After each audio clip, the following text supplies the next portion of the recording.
Welcome to Kenton's videos. Enjoy the video. You're ready to start. Open Line after signing in with your phone number or email, and grant contacts permission so the app can find people. Once done, tap the Friends tab at the bottom to begin. You'll see suggestions from your contacts and options like Add by ID, QR code, and Shake. Start with Add by ID if you already know someone's line ID. It's quick. Make sure your profile name and photo are set so people recognize you when you send a friend request. Now, add friends using the method that fits. Choose Add by ID and type the exact line ID, then send the friend request. You'll see pending until they accept. Alternatively, tap QR code to scan someone else's or show your own. This is instant and error-free. If the person isn't online, use Invite to send an SMS or share a link. Once they join, you'll be able to add them directly.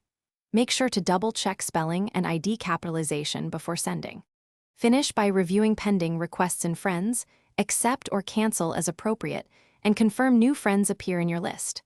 Once added, organize them into groups or start a chat right away.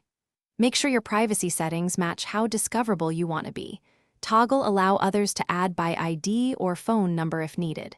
If something goes wrong, first recheck contacts and camera permissions, then update the app and clear cache. This often resolves syncing or QR. Thanks for watching. Consider subscribing if we helped you.